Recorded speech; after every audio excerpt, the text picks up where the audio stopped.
2024 June 25 ചൊവ്വ.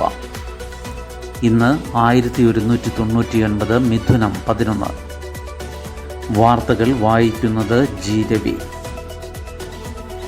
ലോക്സഭ ഭരണഘടന ചർച്ചയാക്കി ഇരുപക്ഷവും. ആദ്യ ദിവസം തന്നെ പ്രതിഷേധ സ്വരമുയർത്തി പ്രതിപക്ഷം. പ്രോടൈം സ്പീക്കർ പാനലിൽ നിന്ന് കൊടിക്കുന്നിൽ സുരേഷ് ഉൾപ്പെടെ വിട്ടുനിന്നു. ഭരണഘടന കയ്യിലേന്തി പ്രതിപക്ഷം. ഭരണഘടനയുടെ പവിത്രത സംരക്ഷിച്ചുള്ള ഭരണമെന്ന് പ്രധാനമന്ത്രി നരേന്ദ്രമോദിയുടെ ഉറപ്പ്. വർദ്ധിച്ച അംഗബലത്തിൻ്റെ ആത്മവിശ്വാസവുമായി പ്രതിപക്ഷവും ഒട്ടും വിട്ടുകൊടുക്കില്ലെന്ന നിലപാടുമായി ഭരണപക്ഷവും ആദ്യ ദിവസം തന്നെ അണിനിരന്നതോടെ 18ാം ലോക്സഭയുടെ സമ്മേളനങ്ങൾ സംഭവബഹുലമാകുമെന്നുറപ്പായി. പരീക്ഷാ ക്രമക്കേട് ഉൾപ്പെടെയുള്ള വിഷയങ്ങളിൽ പോരാട്ടം ശക്തമാക്കുമെന്ന സൂചനയാണ് തുടക്കത്തിൽ തന്നെ പ്രതിപക്ഷം നൽകിയത്. സഭ ചേരുന്നതിന് അരമണിക്കൂർ മുന്നേ പാർലമെൻറ്റ് വളപ്പിലെ ഗാന്ധി പ്രതിമയ്ക്ക് സമീപം ഒത്തുചേർന്ന ശേഷമാണ് ഇന്ത്യ സഖ്യ പാർട്ടികൾ എത്തിയത്. കോൺഗ്രസ് അധ്യക്ഷൻ മല്ലികാർജ്ജുൻ ഖർഗെ, പാർലമെൻ്ററി പാർട്ടി അധ്യക്ഷ സോണിയാഗാന്ധി എന്നിവരും ഒപ്പമുണ്ടായിരുന്നു. നമ്മുടെ ഭരണഘടന നീണാൽ വാഴട്ടെ, ആരാണ് ഭരണഘടനയെ സംരക്ഷിക്കുക, നമ്മൾ സംരക്ഷിക്കും എന്ന മുദ്രാവാക്യം വിളിച്ച് ഭരണഘടനയുടെ പതിപ്പുകൾ ഉയർത്തിപ്പിടിച്ചാണ് പ്രതിപക്ഷാംഗങ്ങൾ സഭയിലേക്ക് നടന്നത്.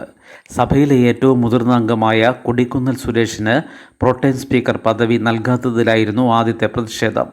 പ്രധാനമന്ത്രിക്ക് ശേഷം ആദ്യം സഭാംഗത്വ പ്രതിജ്ഞയെടുക്കേണ്ടത് പ്രോടൈം സ്പീക്കർ പാനലിലുള്ളവരായിരുന്നു. പ്രതിപക്ഷത്തുനിന്ന് പാനലിൽ ഉൾപ്പെടുത്തിയ കൊടിക്കുന്നിൽ, TR ബാലു, സുദീപ് ബന്ദോപാധ്യായ എന്നിവർ പ്രതിജ്ഞാ സമയത്ത് സഭയിൽ നിന്ന് വിട്ടുനിന്നു. സമ്മേളനത്തിന് മുൻപ് രാഷ്ട്രപതി ഭവനിൽ രാഷ്ട്രപതി ദ്രൗപദി മുർമുവിന് മുൻപാകെ സത്യപ്രതിജ്ഞ ചെയ്ത BJPയിലെ ഭർതൃഹരി മെഹ്താബ് പ്രോടൈം സ്പീക്കറായി ചുമതലയേറ്റിരുന്നു. കേരളത്തിൽ നിന്നുള്ളവരിൽ സഹമന്ത്രി സുരേഷ് ഗോപി ഉൾപ്പെടെ 18 പേർ സത്യപ്രതിജ്ഞ ചെയ്തു. വിദേശയാത്രയിലായതിനാൽ ശശി തരൂർ ഇന്നലെ എത്തിയില്ല. ഇന്നോ നാളെയോ സത്യപ്രതിജ്ഞ ചെയ്യും. രാഹുൽ രാജിവെച്ചതിനാൽ വയനാട് സീറ്റ് ഒഴിഞ്ഞുകിടക്കുകയാണ്. നീറ്റ് ക്രമക്കേട് മഹാരാഷ്ട്രയിൽ ഒരാൾ അറസ്റ്റിൽ. ദേശീയ മെഡിക്കൽ പ്രവേശന പരീക്ഷയിലെ നീറ്റ് UGയിലെ ക്രമക്കേടുമായി ബന്ധപ്പെട്ട് മഹാരാഷ്ട്രയിലെ ലാത്തൂരിൽ ജില്ലാ പരിഷത്ത് സ്കൂൾ ഹെഡ്മാസ്റ്ററും സ്വകാര്യ കോച്ചിംഗ് സെൻ്റർ ഉടമയുമായ ജലീൽ ഖാൻ ഉമർ ഖാൻ പഠാനെ മഹാരാഷ്ട്ര ഭീകരവിരുദ്ധ സ്ക്വാഡ് അറസ്റ്റ് ചെയ്തു. ലാത്തൂരിലെ തന്നെ മറ്റൊരു അധ്യാപകനായ സഞ്ജയ് തൂക്കാറാം ജാധവ്, നന്ദോഡ് സ്വദേശി ഇറാന മഷ്നജി, ഡൽഹി സ്വദേശി ഗംഗാധർ എന്നിവർക്കെതിരെയും കേസെടുത്തു. ഇവർ ഒളിവിലാണ്. ATS കഴിഞ്ഞ ദിവസം 2 അധ്യാപകരെയും ചോദ്യം ചെയ്തിരുന്നു. ഓൺലൈൻ പണമിടപാടുകൾ ഇവർ നടത്തിയിട്ടുണ്ടെന്നും ATS സംഘം വ്യക്തമാക്കി. ചോദ്യക്കടലാസ് ചോർച്ച വിഷയം കൂടുതൽ സംസ്ഥാനങ്ങളിലേക്ക് വ്യാപിക്കുന്നത് കേന്ദ്രത്തിന് തിരിച്ചടിയാണ്. ഗുജറാത്ത്, ബീഹാർ, രാജസ്ഥാൻ എന്നീ സംസ്ഥാനങ്ങളിലെ 5 കേസുകൾ CBI ഏറ്റെടുത്തു. മഹാരാഷ്ട്രയിലെ കേസും ഏറ്റെടുക്കുമെന്നാണ് വിവരം. ബീഹാറിലേത് ചോദ്യക്കടലാസ് ചോർച്ചയുമായി ബന്ധപ്പെട്ടതാണെങ്കിൽ ആൾമാറാട്ടം, തിരിമറി എന്നിവയുമായി ബന്ധപ്പെട്ടാണ് രാജസ്ഥാൻ, ഗുജറാത്ത് എന്നിവിടങ്ങളിലെ കേസുകൾ. രീതി മാറുമെങ്കിലും യുദ്ധം തുടരുമെന്ന നെതന്യാഹു. വെടിനിർത്തൽ പദ്ധതിയുടെ സാധ്യത മങ്ങി. ഗാസയിൽ നിലവിലെ കനത്ത ആക്രമണം അവസാനിപ്പിക്കുകയാണെന്നും യുദ്ധം അവസാനിക്കുന്നില്ലെന്നും ഇസ്രായേൽ പ്രധാനമന്ത്രി ബെന്യാമിൻ നെതന്യാഹു പറഞ്ഞു. ഭാഗികമായ വെടിനിർത്തലിന് മാത്രമേ പിന്തുണയ്ക്കുന്നുള്ളൂ എന്നും ഹമാസിനെ ഇല്ലാതാക്കും വരെ യുദ്ധം തുടരുമെന്നും അദ്ദേഹം വ്യക്തമാക്കി.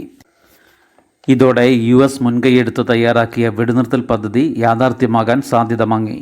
ഗാസയിലുള്ള 120 ബന്ദികളെ മോചിപ്പിക്കുന്നതടക്കം വ്യവസ്ഥകളുള്ള 3 ഘട്ട വെടിനിർത്തൽ പദ്ധതിയാണ് കഴിഞ്ഞ മാസം US പ്രസിഡന്റ് ജോ ബൈഡൻ അവതരിപ്പിച്ചത്.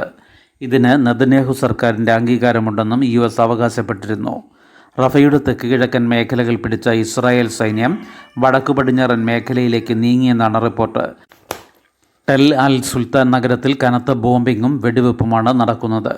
ഗാസ സിറ്റിയിലെ ഒരു മെഡിക്കൽ ക്ലിനിക്കിനു നേരെയുണ്ടായ ബോംബാക്രമണത്തിൽ ഗാസയിലെ ആംബുലൻസ് ആൻഡ് എമർജൻസി വകുപ്പ് ഡയറക്ടർ ഹാനി അൽ ജാഫർ അവി കൊല്ലപ്പെട്ടു. എന്നാൽ മുതിർന്ന ഹമാസ് നേതാവ് മുഹമ്മദ് സലാഹിനെ ലക്ഷ്യമിട്ടായിരുന്നു ആക്രമണമെന്ന് ഇസ്രായേൽ പറഞ്ഞു. യുദ്ധത്തിൽ കൊല്ലപ്പെട്ട ആരോഗ്യ പ്രവർത്തകരുടെ എണ്ണം 500 കവിഞ്ഞു. 300ഓളം പേരാണ് ഇസ്രായേലിൻ്റെ തടവിലുള്ളത്. ഇതുവരെ ഇസ്രായേൽ ആക്രമണങ്ങളിൽ ഗാസയിൽ 37,626 പലസ്തീൻകാർ കൊല്ലപ്പെട്ടു. 86,098 പേർക്ക് പരിക്കേറ്റു. അടിയന്തരാവസ്ഥയ്ക്ക് ഇന്ന് 49 വയസ്സ്. 1975 ജൂൺ 25 മുതൽ 21 മാസം. രാജ്യത്തിൻ്റെ ജനാധിപത്യ പാരമ്പര്യത്തിന് കളങ്കമായി മാറിയ അടിയന്തരാവസ്ഥ പ്രഖ്യാപനത്തിന് ഇന്ന് 49 വയസ്സ്. ഇന്ദിരാഗാന്ധി പ്രധാനമന്ത്രിയായിരിക്കെ 1975 ജൂൺ 25 ഏർപ്പെടുത്തിയ അടിയന്തരാവസ്ഥ നീണ്ടത് 21 മാസം.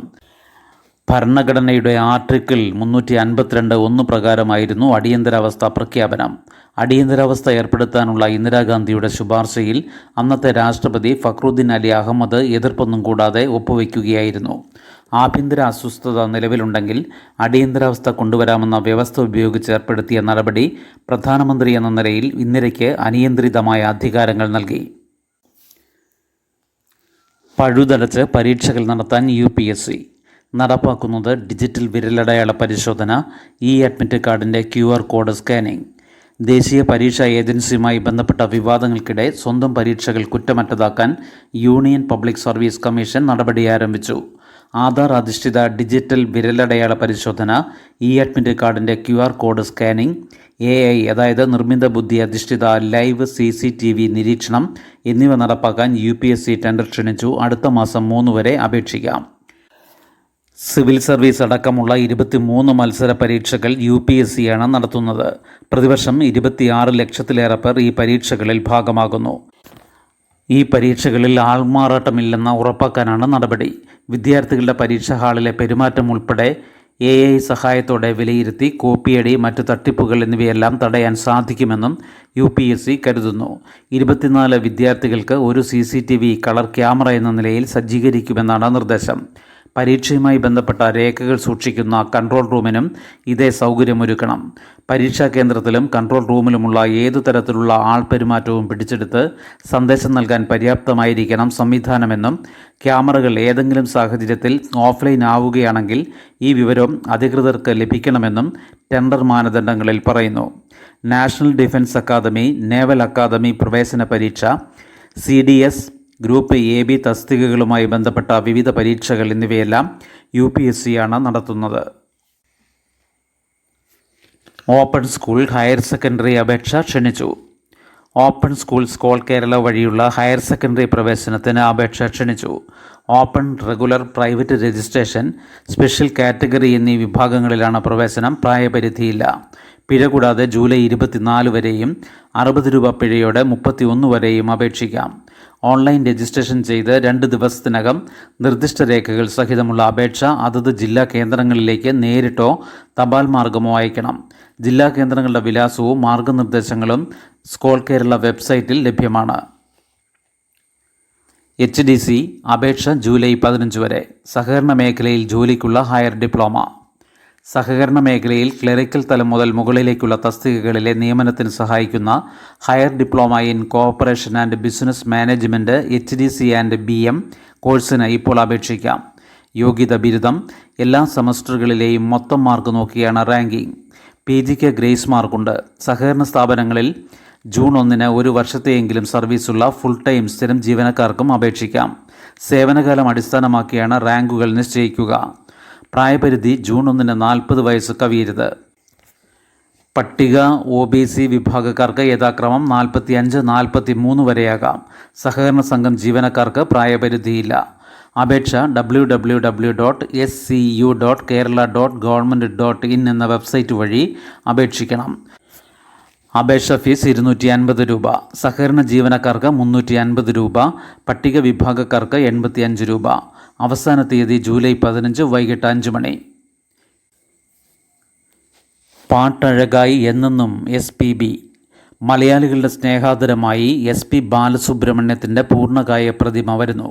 ഇതിഹാസ ഗായകൻ SP ബാലസുബ്രഹ്മണ്യത്തിൻ്റെ അനന്യമായ സ്മാരകമൊരുക്കാൻ കേരളത്തിൻ്റെ സംഗീത ലോകം. മലയാള ചലച്ചിത്ര പിന്നണി ഗായകരുടെ സംഘടനയായ സമമാണ് SP ബാലസുബ്രഹ്മണ്യത്തിൻ്റെ പൂർണ്ണകായ പ്രതിമ നിർമ്മിക്കാൻ നേതൃത്വം നൽകുന്നത്. പയ്യന്നൂരിൽ ശില്പി ഉണ്ണി കാനായിയുടെ പണിപ്പുരയിൽ 10 അടി ഉയരമുള്ള പ്രതിമയുടെ ആദ്യ രൂപം മിനുക്കുപണിയിലാണ്.